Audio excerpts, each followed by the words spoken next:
نحمده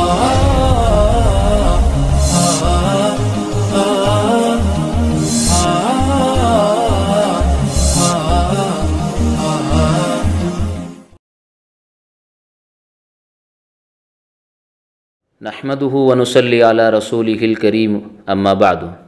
قال سبحانه وتعالى في كلامه المجيد فأعوذ بالله من الشيطان الرجيم بسم الله الرحمن الرحيم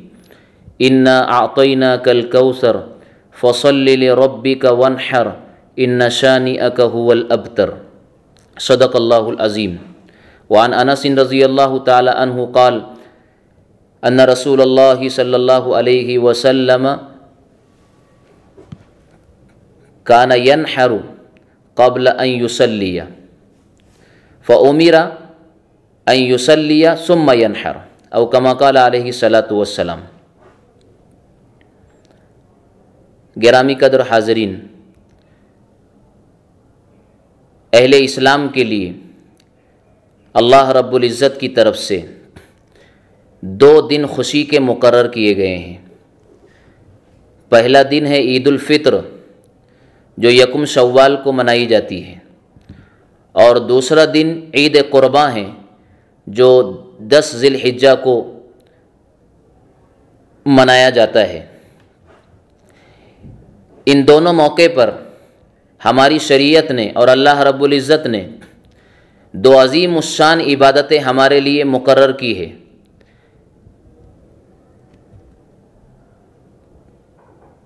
عید الفطر کے موقع پر صدقۃ الفطر کو رکھا گیا. اس وقت تو رکھا گیا جب روزوں کی تکمیل ہو رہی ہے، اور عید قرباں کے موقع پر قربانی کو واجب قرار دیا گیا جس وقت کہ حج جیسی عظیم الشان عبادت کی تکمیل ہو رہی ہے.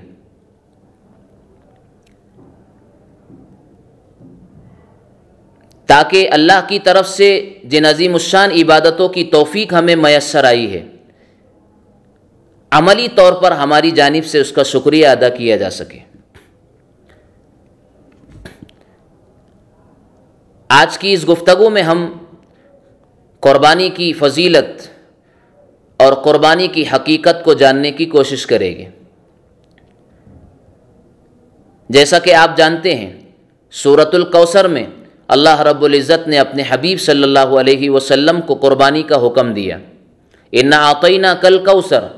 فصل لربک وانحر، اے نبی ہم نے آپ کو کوثر عطا کیا ہے جو بہت بڑی نعمت ہے آپ کے لیے، لہذا اس کے شکرانے میں آپ اللہ کے لیے نماز پڑھیے اور قربانی کیجیے. نماز سے مراد نماز عید اضحیٰ اور اس کے بعد قربانی کیجیے. پہلے ترتیب نبی پاک صلی اللہ علیہ وسلم کی یہ تھی کہ پہلے آپ قربانی کیا کرتے تھے پھر نماز پڑھتے تھے، اور جیسا کہ حضرت انس رضی اللہ تعالیٰ عنہ کی روایت سے ہمیں معلوم ہوا. لیکن اس کے بعد اللہ تعالیٰ نے حکم دیا فصل لربک وانحر، کہ پہلے آپ نماز پڑھیے اس کے بعد قربانی کیجیے. قربانی نبی پاک علیہ الصلاۃ والسلام نے اپنے زندگی میں، جیسا کہ ابن عمر رضی اللہ تعالیٰ عنہ کی روایت ہے کہ آپ علیہ الصلاۃ والسلام مدینۃ المنورہ میں 10 سال رہے، آپ ہر سال قربانی کا عمل انجام دیا کرتے تھے. آپ کو معلوم ہونا چاہیے کہ قربانی شعائر دین اور شعائر اسلام میں سے ہیں، اور شعائر اسلام ان چیزوں کو کہا جاتا ہے جن سے اسلام کی شان و شوکت، اسلام کی عظمت اور اس کی بلندی کا پتہ چلتا ہے. چنانچہ قربانی انہی شعائر میں سے ایک شعیرہ ہے کہ جس سے اسلام کی شان و شوکت کا مظاہرہ ہوتا ہے اور اس کا اندازہ لگایا جاتا ہے. اور قربانی کا مقصود اللہ تعالیٰ کی رضا ہے. قربانی کا مقصود اللہ تعالیٰ کی رضا ہے، اور کسی بھی عمل کے پیچھے اللہ تعالیٰ کی رضا ہی مقصود ہونا چاہیے. اسی لیے قرآن کریم میں کہا گیا لَن يَنَالَ اللَّهَ لُحُومُهَا وَلَا دِمَاؤُهَا وَلَكِنْ يَنَالُهُ التَّقْوَى مِنْكُمْ، کہ تمہاری طرف سے قربانی کے موقع پر نہ تمہارے جانوروں کا گوشت و پوست تو ہمیں پہنچتا ہے، نہ ہی اس کے کھالے ہمیں پہنچتی ہے، نہ ہی اس کا خون ہمیں ملتا ہے اور پہنچتا ہے۔ جو چیز قربانی کے بعد اور نتیجے میں ہماری بارگاہ تک تمہاری طرف سے آتی ہے، وہ تمہارے دلوں کا تقوی، تمہارے دلوں کے جذبات اور تمہارے دلوں میں اٹھنے والے وہ خیالات ہیں جو قربانی کے پیچھے کار فرما ہوتے ہیں۔ انہی جذبات کو اللہ تعالیٰ ان جانوروں کی قربانی لے کر کے ہم سے حاصل کرنا چاہتے ہیں اور ہم سے طلب کر رہے ہیں۔ اسی لیے انسان کے کسی عمل میں کوئی بھلائی نہیں ہے جب تک کہ اس عمل کے پیچھے اللہ تعالیٰ کی رضا اور اس کی خوشنودی کو حاصل کرنے کا جذبہ نہ ہو۔ گویا کہ قربانی کے ذریعے ہم سب کے اندر اللہ رب العزت اپنی اطاعت، اپنی اتباع اور دین پر اور اللہ کے حکم پر مر مٹنے کا جذبہ اور داعیہ پیدا کرنا چاہتے ہیں۔ جیسا کہ حضرت ابراہیم، حضرت اسماعیل، باپ اور بیٹوں نے اللہ کے لیے جس فدائیت کا اظہار کیا تھا کہ بڑی تمناؤں کے بعد ایک بیٹا پیدا ہوتا ہے جو بڑھاپے کی لاٹھی اور بڑھاپے کا سہارا بن سکتا ہے، لیکن اللہ نے جب اس کی بھی قربانی مانگی تو حضرت ابراہیم جو خلیل اللہ تھے اس کے لیے تیار ہو گئے۔ فرزندوں نے بھی بلا چوں چرا اپنے والد گرامی کے اس حکم کو جو اللہ کی طرف سے آیا تھا قبول کرتے ہوئے کہا کہ یا ابت افعل ما تؤمر ستجدونی انشاء اللہ من الصابرین، ابا جان جو کام آپ کو کہا گیا اللہ کی نسبت پر ہے، میں اس کے لیے ہمہ وقت تیار ہوں، مجھے آپ ثابت قدم پاؤں گے۔ یہی جذبہ فدائیت، یہی جذبہ مر مٹنے کا جذبہ اللہ تعالیٰ اس قربانی کے نتیجے میں ہم سے چاہ رہے ہیں۔ اس لیے ہمیں قربانی کو خوش دلی کے ساتھ انجام دینا چاہیے۔ جب قربانی کے اس عمل میں جس کی حقیقت اتباع شریعت، جس کی حقیقت اللہ کے حکم کو پورا کرنے کا جو ہے ذوق اور شوق،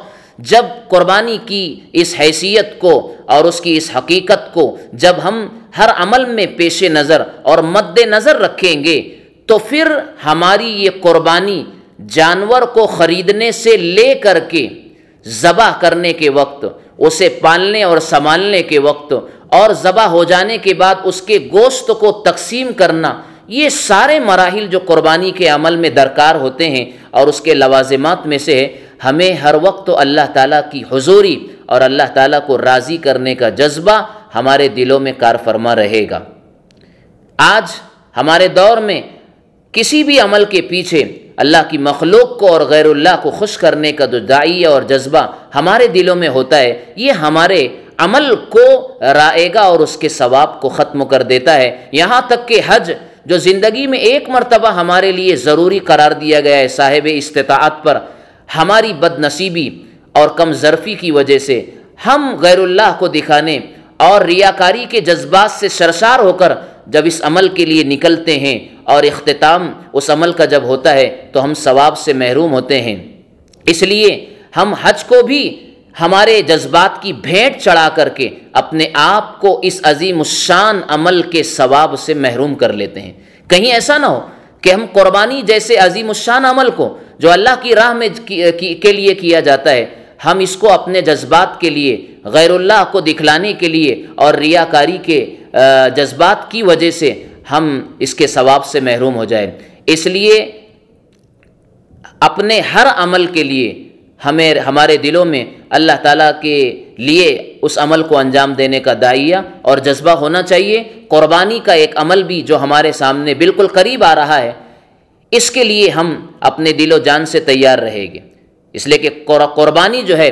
یہ قربان سے بنا ہوا لفظ ہے جس کے معنی تقرب حاصل کرنے کے آتے ہیں، یعنی وہ عمل جس کے ذریعے سے ہم اللہ تعالیٰ کا قرب، اس کا تعلق اور اس کی نزدیکی حاصل کر سکتے ہیں۔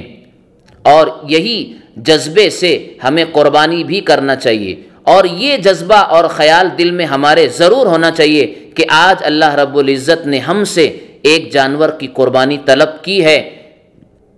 لیکن اگر وقت پڑے تو ہم اللہ کے لیے اس سے آگے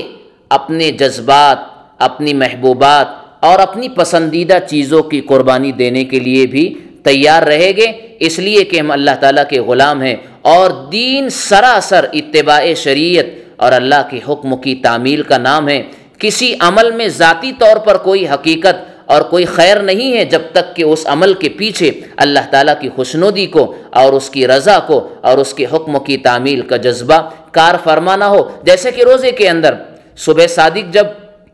ہو جاتی ہے تو کھانے پینے سے روک دیا جاتا ہے، اور جب غروب آفتاب ہوتا ہے تو کھانا پینا شروع کر دیا جاتا ہے۔ اتنا بڑا وقت تو ہم کھانے پینے اور خواہشات نفس سے اپنے آپ کو دور رکھتے ہیں، وہ اللہ کی نسبت پر، لیکن جب اللہ نے اب ان چیزوں کو شروع کرنے کا جب حکم دیا ہے غروب آفتاب کے موقع پر، تو اب اس میں تاخیر کرنے کی ہمارے لیے گنجائش باقی نہیں رہتی ہے۔ اس سے بتایا یہی جا رہا ہے کہ عمل میں جان نہیں ہے، عمل میں جان اسی وقت تو آئے گی جب اس عمل کو انجام دینے کے پیچھے اللہ تعالیٰ کی رضا کو حاصل کرنے کا جذبہ ہمارے دلوں میں رہے گا۔ بہرحال قربانی ایک ایسا عمل ہے جس کا حکم جا بجا قرآن کریم میں بھی اور روایات میں بھی رسول اللہ صلی اللہ علیہ وسلم کو دیا گیا، اور آپ پوری زندگی اس عمل کو انجام دیتے رہے۔ اپنے ہاتھوں سے بھی آپ نے قربانیاں کی ہے، حضرات صحابہ کو بھی اس کی تلقین فرمائی ہے۔ اس لیے امت مسلمہ کو چاہیے کہ قربانی کے اس عمل کو دل و جان سے اللہ کی رضا کو حاصل کرنے کے لیے خوش دلی سے انجام دیا جائے، تاکہ ہمیں اللہ کی بارگاہ میں سرخ روئی حاصل ہو اور جذبہ فدائیت اور جذبہ اللہ کے حکم کی تعمیل میں آگے بڑھنے کا جذبہ اور داعیہ زیادہ سے زیادہ ہماری طبیعتوں میں پیدا ہو۔ اللہ رب العزت ہمیں قربانی کے اس عمل کو اس کی حقیقت کے ساتھ، اس کی فضیلت کے ساتھ اور اس کے ثواب اور اللہ کی رضا کو حاصل کرنے کے ارادوں سے کرنے کی توفیق عطا فرمائے۔ وما توفیقی الا باللہ، والسلام علیکم ورحمۃ اللہ وبرکاتہ۔